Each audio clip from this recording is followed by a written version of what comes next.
Bismillahirrahmanirrahim. Assalamu alaikum dear students. Welcome to the online classes. Today is our 29th lecture of mathematics of grade 5.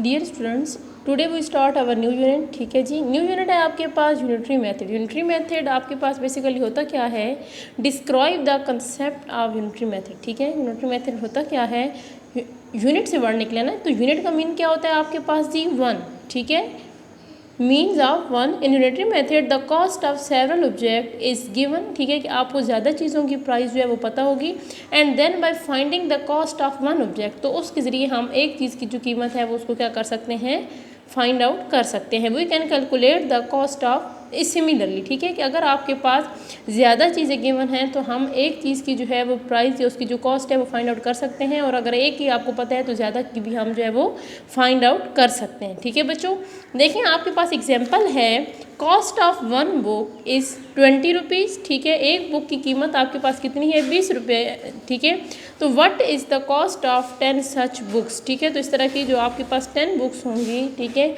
उनकी cost क्या होगी. ठीक है, तो cost of one book क्या था जी, 20 रुपीज़. कॉस्ट ऑफ 10 बुक्स क्या हो जाएगा आपके पास, सिंपली हम क्या करेंगे, मल्टीप्लाई. ठीक है, 20 मल्टीप्लाई बाय 10 करेंगे तो इट्स मीन कि जो 10 बुक्स थी उनकी प्राइस आपके पास क्या आ जाएगी, 200 आ जाएगी.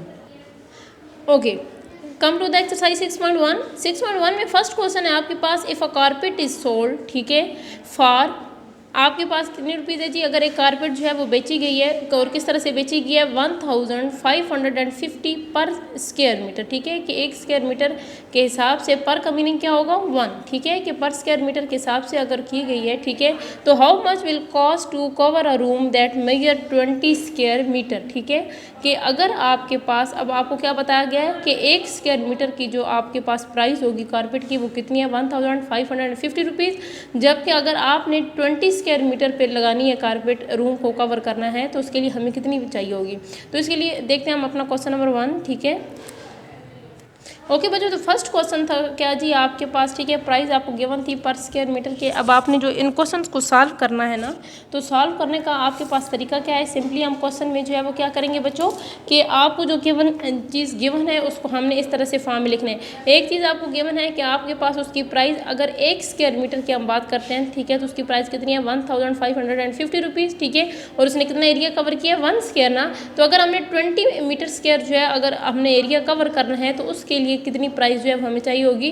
तो सिंपली अब देखें, जब एक चीज़ आपके पास इंक्रीज़ हो रही है, ठीक है, इंक्रीज़ हो रही है ना, देखें कि जब आपके पास क्या था, एरिया कम था, प्राइस भी कम थी. ठीक है, जब आपके पास एरिया ज़्यादा होगा, 1 से 20 पे आएगा, तो ऑटोमेटिकली प्राइस भी आपके पास क्या हो जाएगी, ज़्यादा हो जाएगी. ठीक है, तो इट्स मीन कि ये आपके पास डायरेक्ट होगा. ठीक है, जब डायरेक्ट प्रोपोर्शन हो गया, अब ये चीज़ हम इंशाल्लाह नेक्स्ट 6.2 में जो है आगे इसको रिवाइज करेंगे, लेके चलेंगे.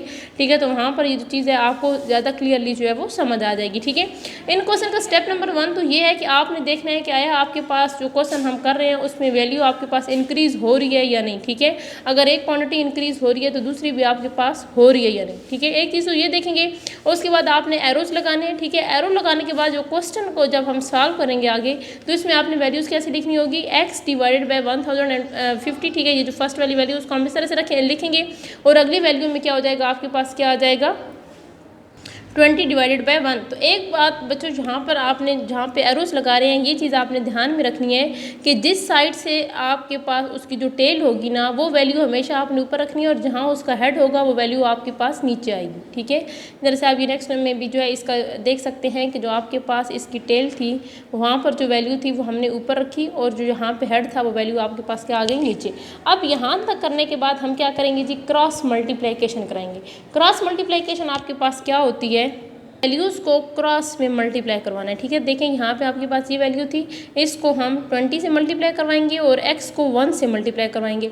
तो x को तो जब 1 से मल्टीप्लाई करवाएंगे तो वैल्यू आपके पास एज इट इज़ आएगी, लेकिन जब 20 को 150 से मल्टीप्लाई करवाएंगे तो आंसर आपके पास क्या आएगा जी, 31,000 रुपीज़. ठीक है, कि आपके पास 1 जो स्क्वायर मीटर था, ठीक है, एरिया, उस पर आपके पास कितनी प्राइस आई थी जी, 1550 रुपीज़. लेकिन जब हम 20 के लिए करेंगे तो कितनी प्राइस आपके पास जो है उसकी आएगी, कितनी कीमत खरीद या कॉस्ट होगी, 31,000. ठीक है जी, नेक्स्ट क्वेश्चन है आपके पास. ठीक है बच्चों, तो क्वेश्चन क्या है जी, if 4 litre of paint can cover 1120 square metre, how many square metres will 7 litre of paint cover. ठीक है, क्वेश्चन को ध्यान से देखें कि अगर आपके पास क्या है 4 लीटर पेंट है, ठीक है, और वो कवर कर रहा है 1120 square metre, then how many square metres will 7 litre of paint cover. तो देखें आपके पास पहले पेंट की क्वांटिटी क्या थी, 7 लीटर था, 7 से एकदम से आपके पास बढ़ के 4 से 7 हुआ ना, तो जब 4 से 7 हो रहा है तो ऑटोमेटिकली आपके पास क्या होगा, एरिया भी ज़्यादा कवर होगा। आपके पास पेंट कम था, उसने एरिया कम कवर किया। जब पेंट हमारे पास 4 से 7 पे आ गया तो क्या होगा, हमारे पास एरिया भी जो है वो ज़्यादा कवर करेगा। ठीक है बच्चों, तो देखें पेंट था ना हमारे पास, एक क्वांटिटी हमारे पास पेंट थी और दूसरा हमारे पास क्या था, एरिया। पेंट हमारे पास लीटर में था और एरिया हमारे पास मीटर स्क्वायर। ठीक है, क्वेश्चन को जब सॉल्व करेंगे 4 लीटर पेंट था, ठीक है, उसने कितना एरिया कवर किया 1120, और जब पेंट ज़्यादा हुआ तो अब कितना एरिया वो कवर करेगा, ये वैल्यू आपने फाइंड आउट करनी है। नेक्स्ट एरो हमने लगा लिए क्योंकि दोनों हमारे पास एरोज अब सेम होंगी, क्यों, क्योंकि दोनों क्वांटिटी सेम एक ही डायरेक्शन में जा रही हैं। ठीक है, दोनों इंक्रीज हो रही हैं। ठीक है, तो अभी मैंने आपको बताया कि जो हमारे पास टेल होगी वहाँ पर जो वैल्यू होगी, ठीक है, वो हमेशा हम ऊपर रखेंगे। ठीक है, और जो हेड वाली वैल्यू होगी वो वैल्यू आपके पास क्या आएगी, डिनोमिनेटर में आएगी। तो यहाँ से क्या हो जाएगा 7/4 is equal to x divided by 1120। ठीक है जी, अब फिर अगेन क्या हो जाएगा, आपके पास क्रॉस मल्टीप्लिकेशन हो जाएगी। ठीक है, जब क्रॉस मल्टीप्लिकेशन होगी तो क्या हो जाएगा, यहाँ से आएगा आपके पास 4x और यहाँ से क्या आएगा 7 को हम मल्टीप्लाई करवाएंगे। ठीक है, इस वैल्यू से जब मल्टीप्लाई करवाएंगे तो क्या हो जाएगा 7 0 जार 0, 7 2 जार 14, 14 का 4 1 कैरी, 7 1 जार 7 और 1 8। ठीक है, और 7 1 जार 7। ठीक है, अब आपके पास ये वैल्यू आई। अब ऊपर वाले क्वेश्चन में देखें, यहाँ तो x हमने x की वैल्यू फाइंड करनी थी ना, x के साथ जब कोई वैल्यू थी नहीं तो यहाँ पे हमारा आंसर जो है वो एंड हो चुका था, लेकिन यहाँ x के साथ हमारे पास 4 है। ठीक है, तो हमने x की वैल्यू फाइंड आउट करनी है, 4x की नहीं करनी। तो यहाँ पर जो वैल्यू उसको हम ख़त्म करने के लिए क्या करेंगे, सिंपली इसको कट आउट भी कर सकते हैं और दूसरी साइड पर जाके जो है अगर यहाँ पर मल्टीप्लाई हो रही है वैल्यू तो उस साइड पर जाके डिवाइड होगी। ठीक है, तो x इज इक्वल टू ये वैल्यू आएगी, जब इसको हम डिवाइड करवाएंगे, ये आपको रफ वर्किंग में नज़र आ रहा होगा। ठीक है, तो आंसर क्या आएगा, x is equal to 1960 metre square.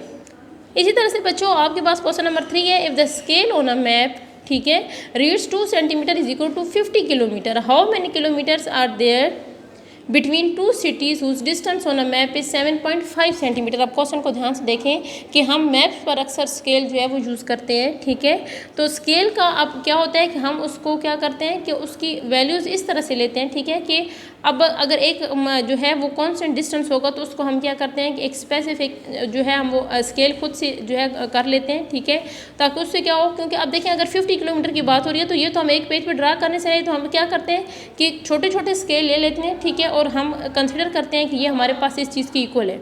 अब अगर मैप हमने बनाया तो मैप पे कहा है कि जो 50 किलोमीटर है वो किसकी इक्वल है, 2 सेंटीमीटर की इक्वल है। तो कहते हैं कि अगर 2 सिटीज़ हैं हमारे पास और उनके दरमियान का जो डिस्टेंस है वो कितना है 7.5 सेंटीमीटर, तो टोटल डिस्टेंस जो किलोमीटर में होगा वो हमने फाइंड आउट करना होगा या बताना है। ठीक है, तो देखें बच्चे सेंटीमीटर में आपके पास क्या थी जी, 2 सेंटीमीटर जो स्केल पे वैल्यू थी वो किसकी इक्वल था 50 किलोमीटर के। 2 सिटीज़ के दरमियान जो डिस्टेंस है वो कितना है 7.5। ठीक है, और किलोमीटर में ये वैल्यू हमने एक्स जो है वो बतानी है। तो देखें जाहिर सी बात है, जब 2 सेंटीमीटर था तो इक्वल 50 किलोमीटर था, जब डिस्टेंस या उसकी वैल्यू जो है जब ज़्यादा हुई 7.5 तो हुई तो ऑटोमेटिकली किलोमीटर में भी जो वो चीज़ है वो आपके पास ज़्यादा बढ़ेगी।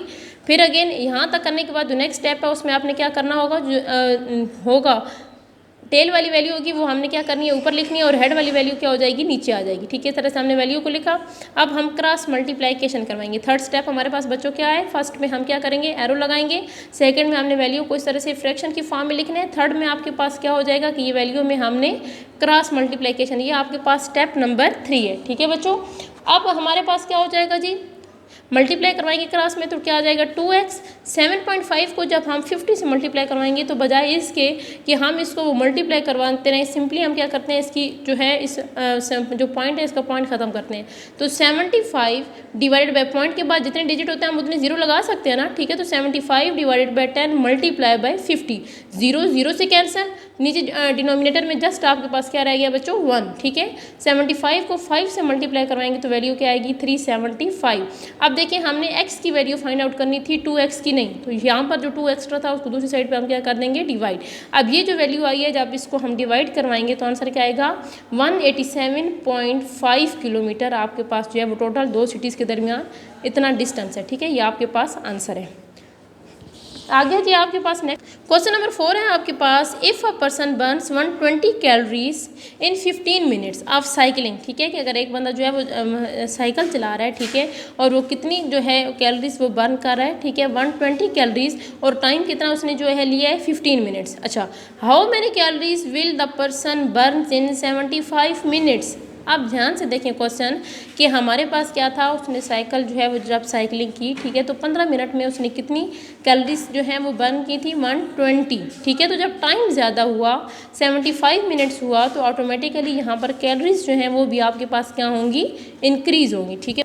सही बच्चों, कैलोरीज हमारे पास कितनी थी जी 120 कैलोरीज, टाइम कितना लिया जी, टाइम मिनट्स में हमारे पास 150, ठीक है। अब कैलोरीज हमने फाइंड करनी है, अगर साइकिलिंग उसने कितने टाइम किया जी 75, ठीक है। पहला स्टेप हमने एरो लगा दिए, नेक्स्ट स्टेप हमारे पास बच्चों क्या होगा कि हमने जो टेल पे जो आपके पास वैल्यू होगी वो हम नॉमिनेटर में रखेंगे और हेड वाली वैल्यू क्या होगी आपके पास डिनोमिनेटर में आएगी, ठीक है बच्चों। इस तरह से हमने टाइम में भी ये वैल्यू करनी है। इसके बाद जो नेक्स्ट स्टेप था वो क्या करना है, हमने क्रॉस मल्टीप्लिकेशन करवानी है। जब क्रॉस मल्टीप्लिकेशन करवाएंगे तो 15 को x से मल्टीप्लाई करवाएंगे और 120 मल्टीप्लाई बाय 75 होगा, ठीक है। जब दोनों वैल्यूज़ को मल्टीप्लाई करवाया तो वैल्यू क्या आई 9000, ठीक है। अब देखें आपके पास यहाँ पर 15x है, जबकि टाइम कैलोरीज जो है वो हमने x कैलोरीज बतानी है, 15x जो है वो नहीं बताना। तो इसके साथ जो 15 एक्स्ट्रा है उसको हम दूसरे साइड पर क्या कर देते हैं डिवाइड। जब डिवाइड करवाएंगे, ठीक है, तो आपके पास आंसर क्या आएगा 600 कैलोरीज। ओके बच्चों, नेक्स्ट क्वेश्चन है हमारे पास, if a pizza delivery person drives to 76 kilometre in 3 days, ठीक है, कि एक जो पिज़्ज़ा डिलीवरी बॉय है, ठीक है, वो क्या करता है कि 276 किलोमीटर का जो है डिस्टेंस कवर करता है 3 दिनों में, ठीक है। How many kilometre will the person drive in 5 days, ठीक है, तो 5 दिनों में वो जो है कितना डिस्टेंस जो है वो कवर करेगा, ठीक है। तो देखिए पहले हमारे पास डिस्टेंस कितना था 276 किलोमीटर, दिन कितने थे हमारे पास 3। जब डेज इंक्रीज हुई हैं तो ऑटोमेटिकली डिस्टेंस भी क्या होगा हमारे पास ज़्यादा होगा, ठीक है। तो क्या हो जाएगा यहाँ से x divided by 276 is equal to 5/3, cross multiplication हुई 3x, 276 को 5 से मल्टीप्लाई करवाएंगे तो आंसर क्या आएगा आपके पास 1380। हमें वैल्यू x की चाहिए 3x की नहीं, ठीक है। तो 3 हमारे पास जो मल्टीप्लाई हो रहा था इस साइड पे आके क्या हो जाएगा डिवाइड। जब इस वैल्यू को हम डिवाइड करवाएंगे तो आंसर आपके पास क्या आएगा 460 किलोमीटर, ठीक है बच्चों। ओके डियर स्टूडेंट, यहाँ तक हमारा आज का काम था। ये काम आप लोगों ने जो है अपनी नीट नोटबुक पर करना है, रफ वर्किंग, और ये जो एरोज़ हैं ये आप लोगों ने पेंसिल से लगाने हैं, ठीक है। अपना काम ध्यान से करें। ओके डियर स्टूडेंट्स, अल्लाह हाफिज़, keep smiling, have a nice day.